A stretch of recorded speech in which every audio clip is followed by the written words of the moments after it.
Tariffs on goods may be a prelude to tariffs on money. What did you say? And that's not a conspiracy theory. It's a headline from a recent article by the Financial Times. And it's something that's apparently been in the works for months.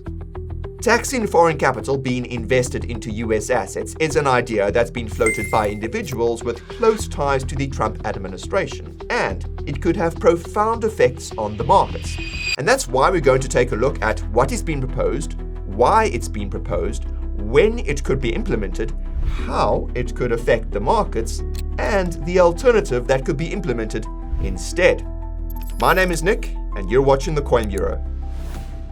While the idea of taxing foreign capital coming into US assets has been around for decades, it wasn't taken seriously until the summer of 2019, when a bipartisan bill called the, quote, Competitive Dollar for Jobs and Prosperity Act was tabled by US Senators Tammy Baldwin and Josh Hawley. According to a 2019 Bloomberg article by economist and professor Michael Pettis, quote, the tax would aim to reduce capital inflows until they broadly match outflows.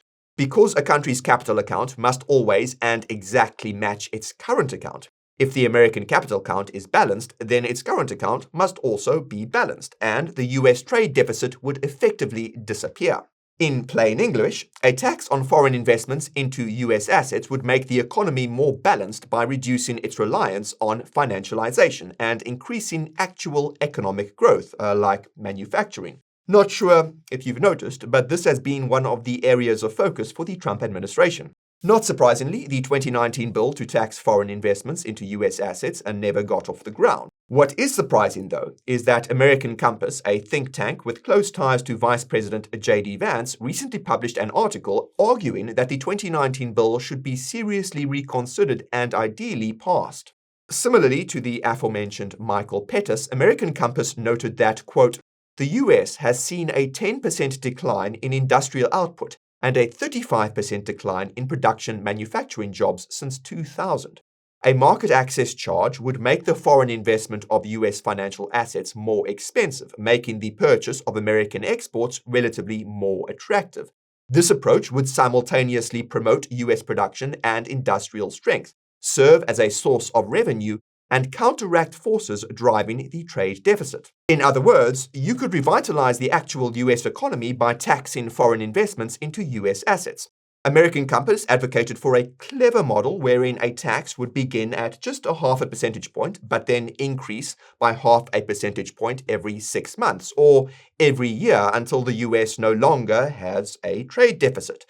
The think tank estimates that this could raise over $2 trillion over a 10-year period.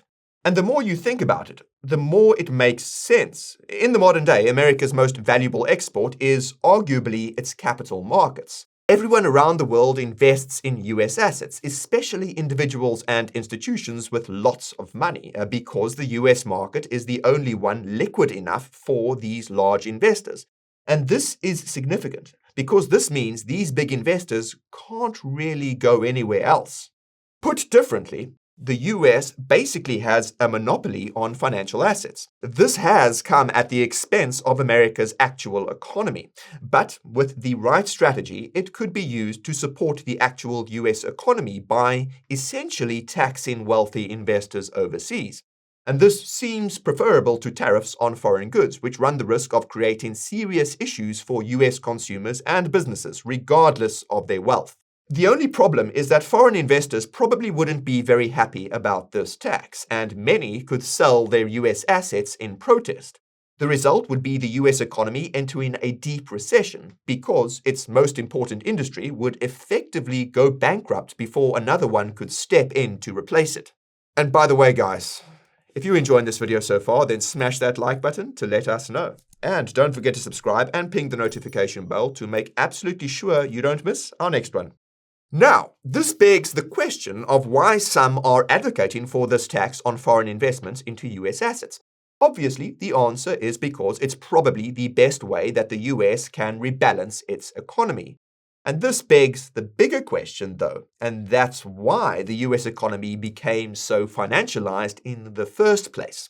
The answer is something called Triffin's dilemma. also known as Triffin's paradox, first identified by economist Robert Triffin in the 1960s.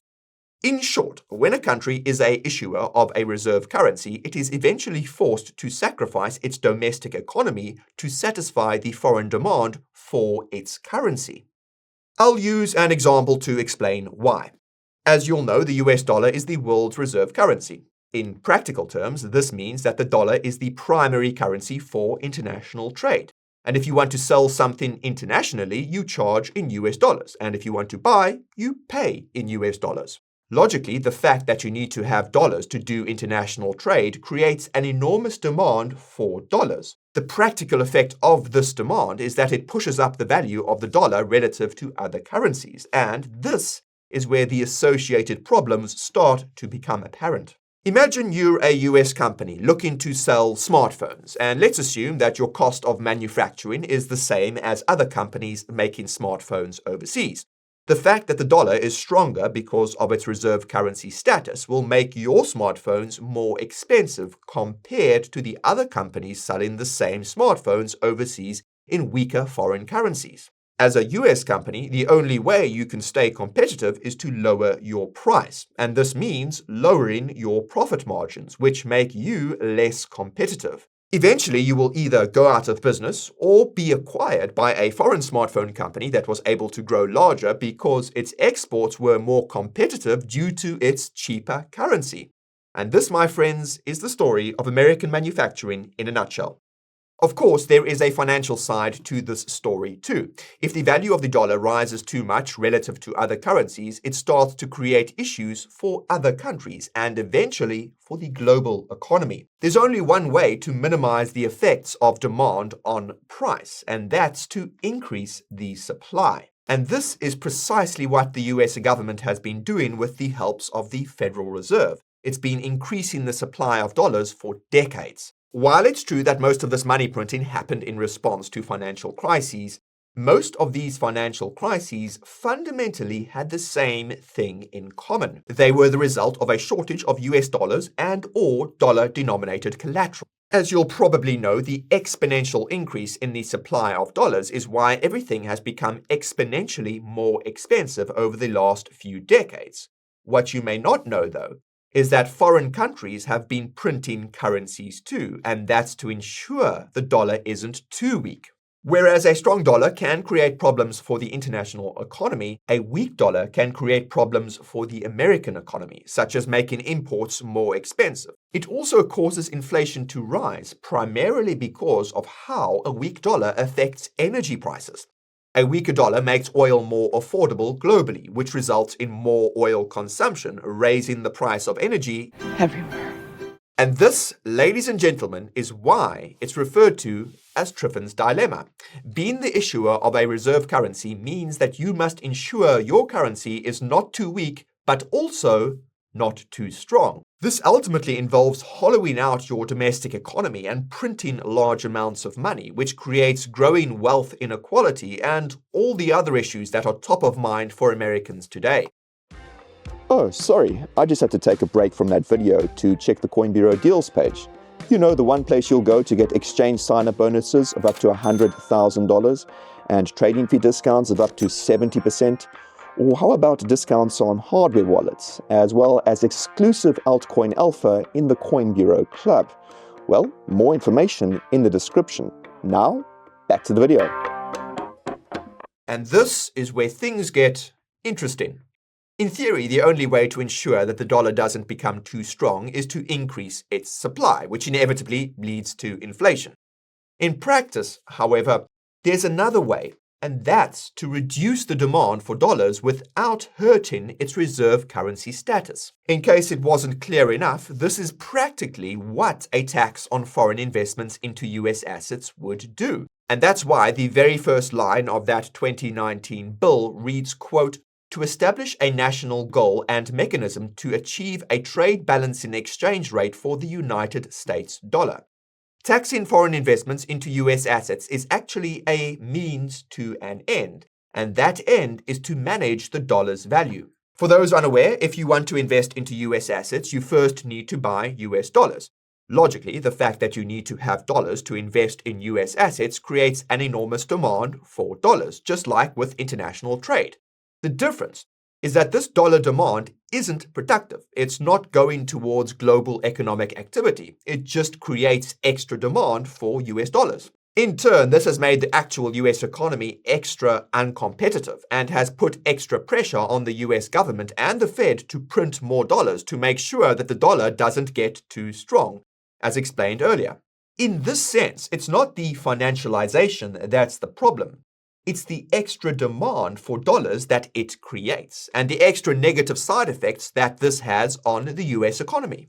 Taxing foreign investments into US assets would therefore not only reduce trade deficits and raise the capital required to rebuild the actual US economy, but it would also simultaneously address the cause of the problem, the extra demand that US assets are creating for dollars and its negative side effects.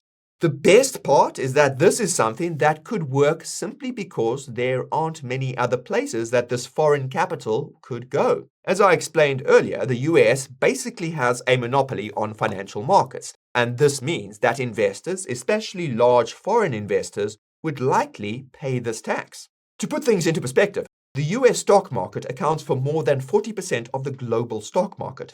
Europe and China come in second and third with only around 10% each. In theory, foreign capital could go into European and Chinese stock markets, and we have seen these kinds of flows in recent weeks. In practice, however, you need more than a big stock market to compete with US markets. For starters, you need to have strong property rights and robust securities laws. China is known for neglecting the former, and many would argue that Europe's seizure of Russian assets after it invaded Ukraine in 2022 has called into question how much property rights are present in the European markets. Say what you will about the US, but it also has the strongest property rights and securities laws of any market. The US also has the largest and most liquid bond market, which is another requirement to compete with US markets. For those unfamiliar, wealthy investors typically don't ape into risk assets like stocks. They prefer to invest in safer assets, preferably assets that earn a yield to offset the erosion of inflation. And this usually means bonds, specifically sovereign bonds, aka a government debt, which offers a safe yield.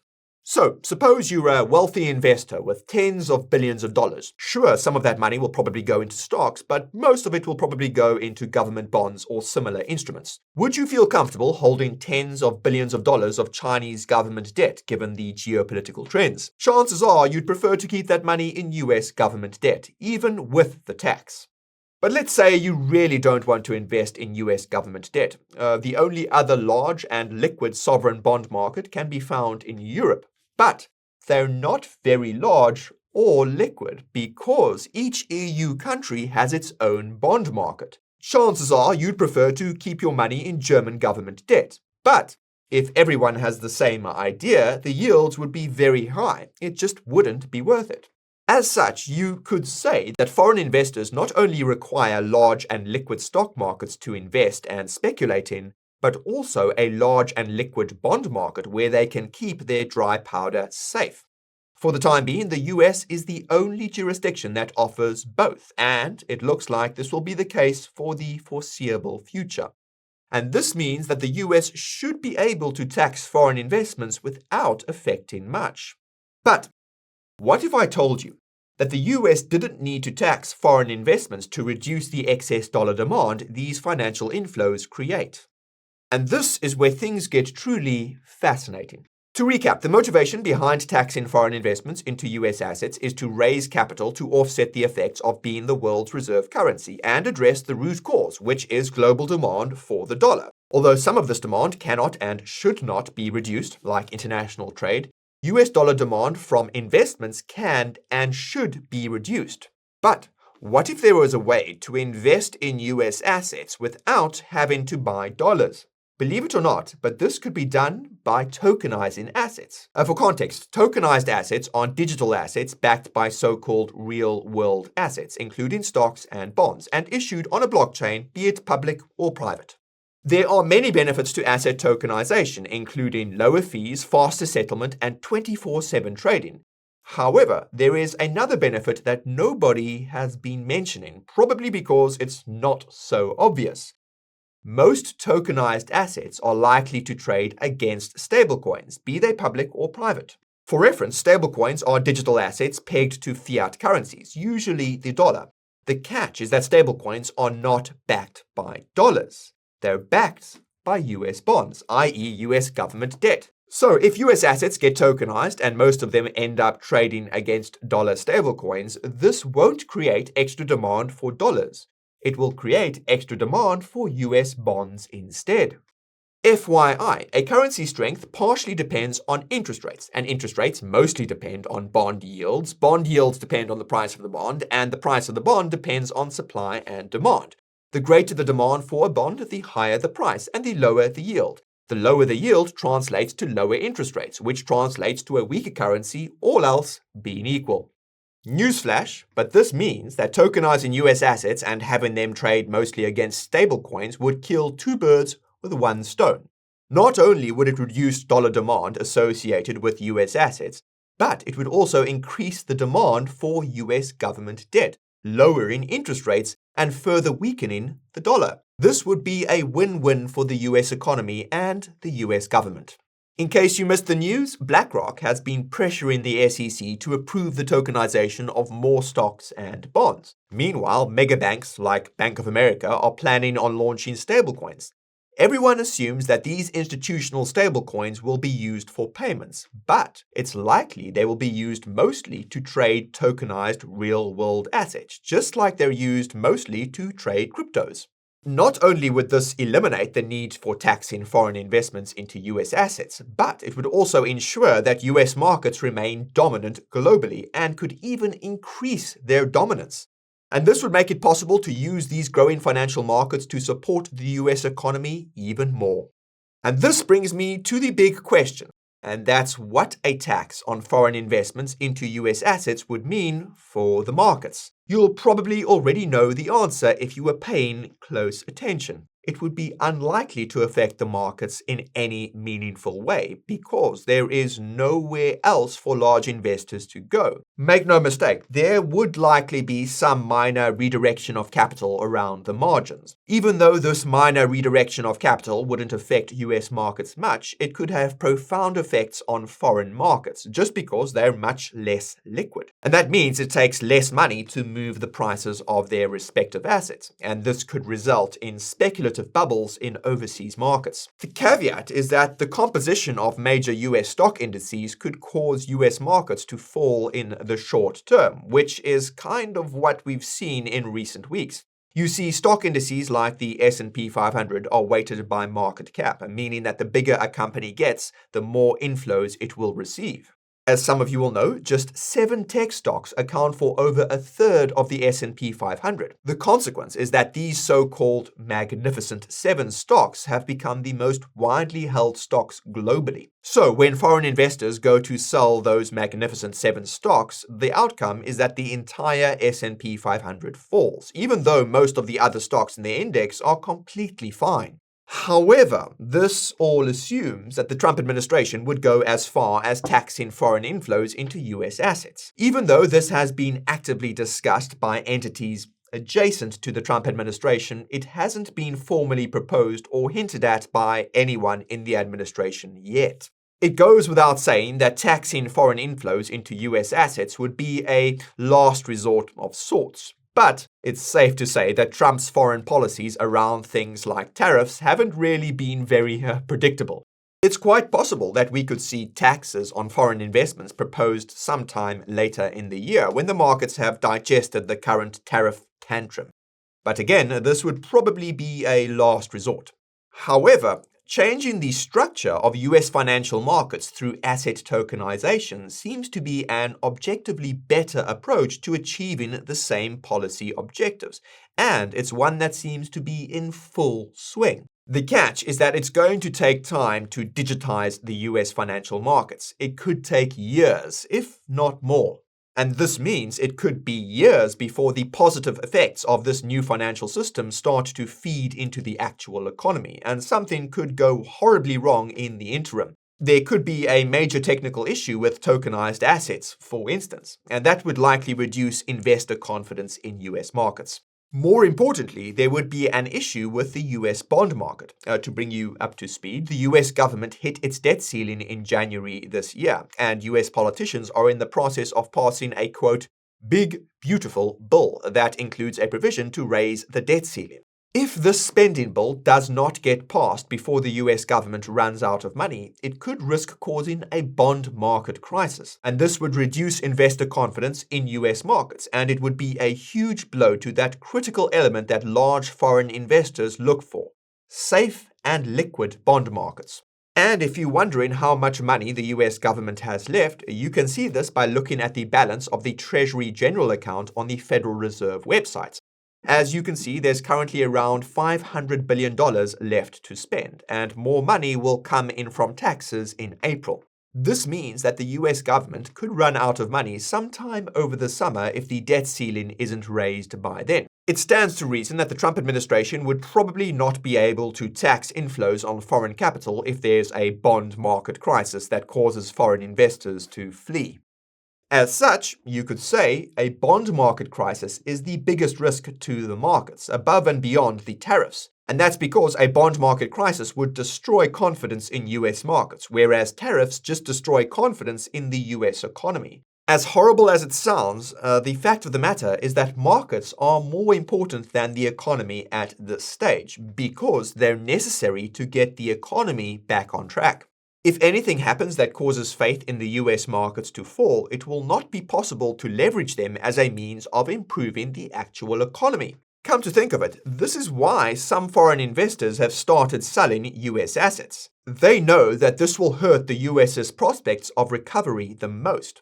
Thankfully, there's nowhere else that this capital can really flow for now. But the clock is ticking. And if you want to know what Trump's tariffs could mean for the economy in the interim, be sure to check out our video right over here. And if you're not subscribed to the channel yet, you can do that right over here. That's it for our video today. Thank you very much for watching, and I'll see you next time.